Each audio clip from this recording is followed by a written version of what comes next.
Rolling!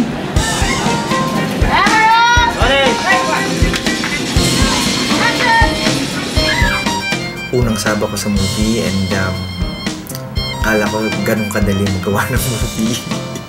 Maraming nakakatawang mga eksena na hindi ko makakalimutan. Marami rin yung mga eksena na nakakagulat. So, din yung first day na sobrang smooth lang siya. The second day na sobrang, whoa, what happened? Ang dami naging aberya. Nasira yung sasakyan, pumutok yung ganito. All the vehicles broke down. Tapos ang dami pa namin location, so we didn't know how to go about it. Pero actually, smooth naman kung hindi lang yun eh. We survived it. Okay lang, nakakatawa lang siyang isipin na parang ano bang meron tong pelikula na to? Parang, di ba minsan ganun daw, pag sabi na maganda yung ginagawa, maraming balakid along the way. So parang yun. Everybody's very cooperative naman to do their part.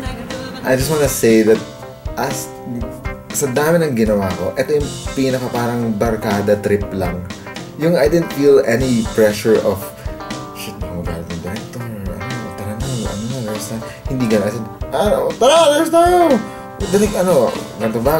Relax lang. Masaya siya. Very comfortable and friendly yung working experience or working environment doon.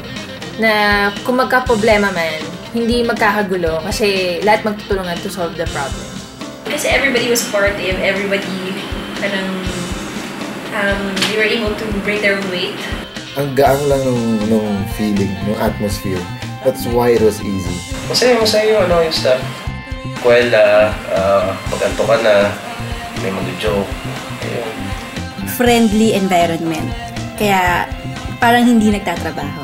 Production, well, wala akong masasabi. Everyone is efficient. And masaya. Sobrang, it's like playing. So sometimes nga, napapasobra minsan yung play. So na-realize kami yung movie na seryoso yung role ko. So, magaling lahat mag-motivate.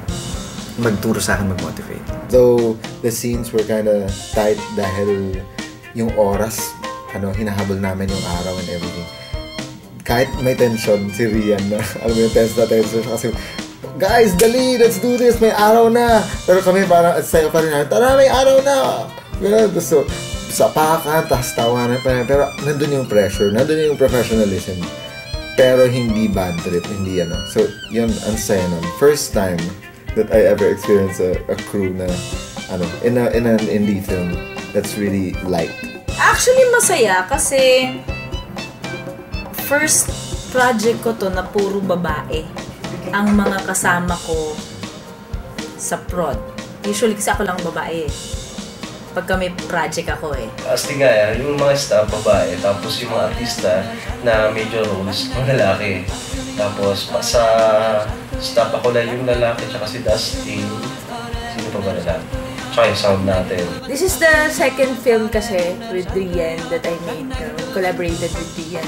Ang saya niya gawin kasi parang binalikan ko yung dating experience ko with her. Kasi si Rian, I've been working with her ever since ng college pa. So, basically, mga taong kasama ko rin dito, same team din. Rian is a good friend. Other than that, she's somebody I've always wanted to see work. Kasi interesting, I've only met her through Ramon and then we've worked in one ABP production. And she blew me away by the way she directed it. It was different and I wanted to find out more about independence. She got me interested in that. Masaya siya at saka exciting when I first had a meeting with the prod people. And pagdating din sa mismong shooting din, ay halos lahat kasi OC. So, yun. May clashes man din sa pagka-OC pero okay lang. Wala namang major na naging rift or something. Which is naman in any project naman kasi lagi namang meron talagang banggaan yan. Lahat artistic, lahat passionate. So, okay lang. People knew how to work around an independent production. Tulungan talaga andun yung supporta.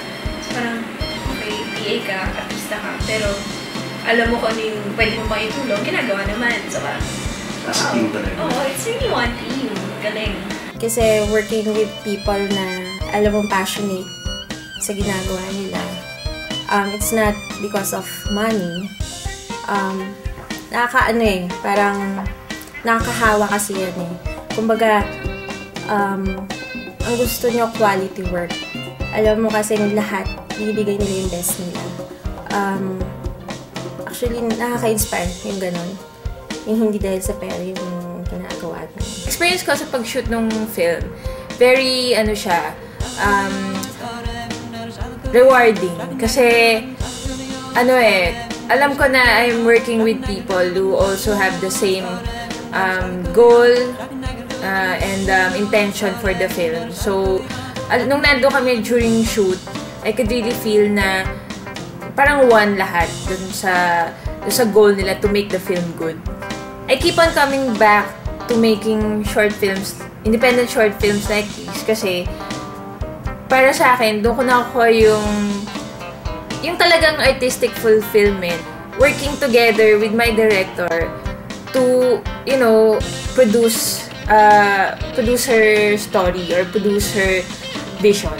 So, yun yung para sa akin, gusto kong gawin. Siguro kung yung energy that flows into your mind, as long as you have good intentions and you're not stepping on other people's feet, it can all come together for what you aim for in one way or another, whether literally or in another form, it can happen.